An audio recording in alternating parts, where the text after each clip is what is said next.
नमस्कार दोस्तों, मैं मीनाक्षी गहलोत आपकी अपनी स्पेशल एजुकेटर अपने चैनल पर एक बार फिर से आप सबका स्वागत करती हूँ। आज हम बात करेंगे लैंग्वेज डिले के बारे में।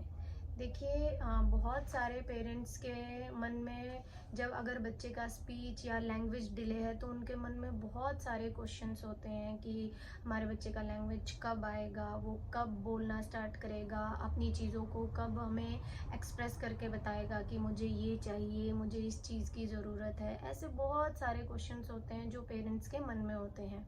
तो वो बच्चे के लैंग्वेज को सुधारने के लिए या लैंग्वेज को लाने के लिए बहुत सारी स्ट्रेटजीज प्लान करते हैं। तो उसी चीज़ को ध्यान में रखते हुए मैंने कुछ आज पॉइंट्स तैयार किए हैं जो कि मैं आपके साथ शेयर करना चाहती हूँ, जो कि बहुत ही ज़रूरी है लैंग्वेज डेवलपमेंट के लिए। तो मैंने कुछ ऐसे 5 पॉइंट तैयार किए हैं जिनका आपको विशेष ध्यान रखना है अगर आपके बच्चे का लैंग्वेज डिले है तो। फर्स्ट जो हमारा पॉइंट, देखिए पहले हम समझते हैं कि लैंग्वेज क्या होता है। लैंग्वेज के दो पार्ट होते हैं, expressive language and receptive language. Expressive language वो होती है जिससे हम अपनी बात को एक्सप्रेस करते हैं, हम बताते हैं, बोल के बताते हैं कि मुझे ये चाहिए, मुझे ये दे दो, मुझे वो चाहिए। एंड सेकंड होता है रिसेप्टिव लैंग्वेज। रिसेप्टिव लैंग्वेज का मतलब होता है जो दूसरा बोल रहा है उसको हम रिसीव करते हैं। कोई अगर दूसरा कुछ बोल रहा है उसको हम समझ रहे हैं, वो होता है रिसेप्टिव लैंग्वेज। तो उसी के लिए हमें जो मेरा पहला फर्स्ट पॉइंट है उसमें वो है फोकस ऑन रिसेप्टिव लैंग्वेज। आपको सबसे पहले अपने बच्चे की रिसेप्टिव लैंग्वेज पे ध्यान देना है, ना कि एक्सप्रेसिव पे। आपको देखना है कि हमारा जो हम बोल रहे हैं वो बच्चे को कितना समझ आ रहा है, वो हमारी बात को समझ भी पा रहा है या नहीं। अगर बच्चे का लैंग्वेज डिले है तो हम बार बार बच्चे को प्रॉम्प्ट करते हैं, बोलो बोलो, बोल के बताओ, ये बोल के बताओ। नहीं, हमें सबसे पहले इस चीज़ का ध्यान रखना है कि अगर जो हम बोल रहे हैं वो हमारे बच्चे को समझ भी आ रहा है या नहीं। तो जो हमारा फर्स्ट पॉइंट है वो है फोकस ऑन रिसेप्टिव लैंग्वेज। हमें सबसे पहले बच्चे की वोकेबलरी बढ़ानी है। हमें बच्चे को मतलब ये ध्यान देना है कि जो मैं बोल रहा हूँ वो बच्चे को समझ में आना चाहिए ज़रूर, तभी वो अपनी बात को एक्सप्रेस करेगा। जब अगर मैंने बच्चे को बोला कि मुझे ये एप्पल चाहिए तो उसको पहले ये बात समझ आनी चाहिए कि एप्पल क्या होता है और मुझे एप्पल चाहिए, ये बात उसको समझ में आनी चाहिए कि मम्मा क्या बोल रही हैं, वो मुझसे क्या मांग रही हैं। तो अगर उसको रिसेप्टिव ही समझ नहीं आएगा, जो मैंने उसको बोला वो उसको समझ ही नहीं आएगा, तो उसको वो कैसे अपने जवाब को एक्सप्रेस करेगा। तो सबसे पहला पॉइंट मेरा है कि हमें बच्चे के रिसेप्टिव पे सबसे पहले ध्यान देना है और उसके रिसेप्टिव को, उसकी वोकेबलरी को बढ़ाना है। ठीक है, अब आता है सेकंड पॉइंट। सेकंड पॉइंट हमारा है स्क्रीन टाइम। स्क्रीन हमें रिड्यूस स्क्रीन टाइम, हमें बच्चे का स्क्रीन टाइम जो है वो कम से कम करना है। कुछ पेरेंट्स बोलते हैं कि नहीं, हमारे बच्चे ने फ़ोन देख के पोयम गाना स्टार्ट कर दिया है, वो फ़ोन पे स्टोरी सुनता है तो उसने बोलना शुरू कर दिया है। वो अगर वो फ़ोन पे कोई भी पोयम सुन रहा है तो वो साथ साथ उस पोयम को रिपीट कर रहा है। देखिए, ऐसा नहीं होता है। आप बच्चे का जितना भी स्क्रीन टाइम कम करेंगे वो बच्चे के लिए बहुत ही फ़ायदेमंद रहेगा। आप बच्चे को स्क्रीन टाइम ना दे के अपना टाइम दीजिए। आप खुद बच्चे से बात कीजिए, उसके साथ खेलिए, उसके साथ फ्री प्ले कीजिए, जिसमें आप बच्चे को अलग अलग मतलब आप बच्चे को वर्ड्स, कोई भी एक वर्ड सिखाइए। वो बहुत ही ज़रूरी है, ना कि स्क्रीन टाइम। आप बच्चे को फ़ोन दे रहे हैं, फ़ोन से बच्चा कुछ भी नहीं सीख पाता है। ठीक है दोस्तों, तो हमें सेकंड पॉइंट जो है, हमें जो ध्यान रखना है वो है रिड्यूस स्क्रीन टाइम। हमें बच्चे को, और ये एक साइंटिफिक भी है कि हमें बच्चे को बहुत ही अगर बच्चा 2 साल का है तो हमें उसे दिन में सिर्फ half an hour he phone देना है। 5 साल तक के बच्चे को अगर बच्चा नहीं सुन रहा है, नहीं मान रहा है, तो आप ज़्यादा से ज़्यादा 1 घंटा उसको फ़ोन दे सकते हैं। इससे ज़्यादा टाइम हमें बच्चे को स्क्रीन टाइम नहीं देना चाहिए।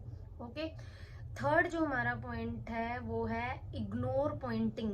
मतलब अगर बच्चा एक्सप्रेस नहीं कर रहा है और बच्चा कोई भी चीज़ जो है आपको ऐसे पॉइंट करके बता रहा है उंगली से, मुझे वो दे दो या मुझे ये चाहिए, तो आपको उसकी इस चीज़ को, इस आदत को इग्नोर करना है। अगर वो आपको पॉइंट करके बता रहा है तो आपको नहीं उसको वो चीज़ देनी है जब तक वो बोल ना ले, ठीक है।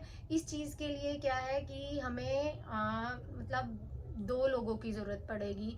जैसे आप बच्चे को कुछ सिखा रहे हैं, सामने ग्लास रखा है, तो बच्चा अगर पॉइंट कर रहा है कि मुझे, मानो ये बोतल है और बच्चा कह रहा है मुझे ये बोतल चाहिए, लेकिन वो बोल नहीं पा रहा है कि ये बोतल है, लेकिन आपको पॉइंट से नहीं समझना है। उसके साथ आप उसके किसी भाई बहन या उसके पापा मम्मी जो भी घर में है उनको आप पीछे खड़ा कीजिए और उनको बोलिए कि वो बच्चे को ये चीज़ बोल के बताएं कि मुझे ये बोतल दे दो, मुझे बोतल चाहिए।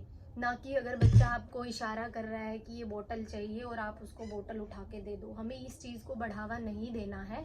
हमें बच्चे का क्या है, जो वो पॉइंटिंग करता है उस चीज़ को इग्नोर करना है जब तक बच्चा बोलना ना सीख जाए। आपको पीछे से बच्चे को प्रॉम्प्ट करना है कि बोलो बोतल, बोतल दे दो, ठीक है। जब बच्चा बोल रहा है तभी आपको उसको वो चीज़ देनी है, ठीक है दोस्तों।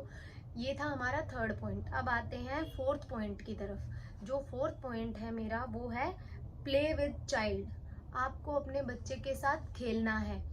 खेलने से मेरा मतलब है कि ऐसा नहीं है कि आप बच्चे को स्क्रीन टाइम ना दे के उसको फ़ोन ले नहीं दे रहे हैं, जबकि उसको आपने कोई पजल दे दिया या कोई उसका टॉय दे दिया और बच्चा उसके साथ अकेला ही खेले जा रहा है। देखिए, इससे बच्चे का लैंग्वेज नहीं आएगा। जब तक बच्चा अकेला खेल रहा है, वो खुद से बातें नहीं कर सकता है। आपको उसके साथ बैठना है, उसके साथ एक आपको कोई भी गेम उसके साथ खेलना है जिसमें बच्चे की आपको वोकैबुलरी बढ़ानी है। आप ब्लॉक्स ले सकते हैं, आप किचन सेट ले सकते हैं, आप डॉक्टर सेट ले सकते हैं। जैसे आपने किचन सेट ले लिया, आपको बच्चे को हाउस होल्ड की कुछ चीज़ें सिखानी है, तो आप किचन सेट लीजिए, बच्चे के साथ बैठिए और बच्चे को खेल खेल में बताइए कि ये प्लेट है, ये ग्लास है, ये चम्मच है। आप उसके साथ साथ उसको ये भी बता सकते हैं कि हम प्लेट से क्या करते हैं।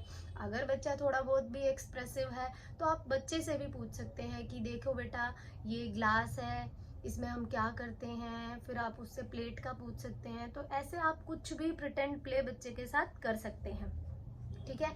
लेकिन बिल्कुल भी ऐसा नहीं है कि आप उसको कोई भी टॉय दे दो और आप एक तरफ अपना काम करने लग जाओ और बच्चे को बोलो कि आप खेलो। तो इससे बच्चे का लैंग्वेज जो है डेवलप नहीं होगा। आपको उसको टाइम देना पड़ेगा, ठीक है। तो अब मेरा जो लास्ट पॉइंट है जिसका आपको बिल्कुल विशेष ध्यान रखना है वो है start early intervention. Early intervention मतलब अगर आपको थोड़ा सा भी ये फील हो रहा है कि बच्चा 2-2.5 साल का हो गया है और वो एक वर्ड भी नहीं बोल पा रहा है, तो आपको बिल्कुल ये वेट नहीं करना है कि बच्चा कोई बात नहीं थोड़े दिन में बोल लेगा, या जैसे बड़े बूढ़े बोलते हैं कि इसके पापा लेट बोले थे तो ये भी लेट बोलना स्टार्ट करेगा। आपको उस चीज़ का बिल्कुल भी वेट नहीं करना है। आपको किसी भी अच्छे डॉक्टर के पास जाके और बच्चे का चेकअप कराना है और जितनी जल्दी हो सके उतनी जल्दी जो है बच्चे का ट्रीटमेंट आपको स्टार्ट करना है, ठीक है दोस्तों। तो आज मैंने जो आपको पॉइंट्स बताए हैं, आई होप ये आपको बहुत ही ज़्यादा हेल्प करेंगे आपके बच्चे के लैंग्वेज डेवलपमेंट में, ठीक। तो मैं उम्मीद करती हूँ कि आपको मेरा वीडियो अच्छा लगा हो। अगर आपको मेरा वीडियो अच्छा लगा है तो प्लीज़ मेरे चैनल को लाइक करें, शेयर करें एंड सब्सक्राइब करें। नेक्स्ट वीडियो में फिर से मिलते हैं। नमस्कार दोस्तों।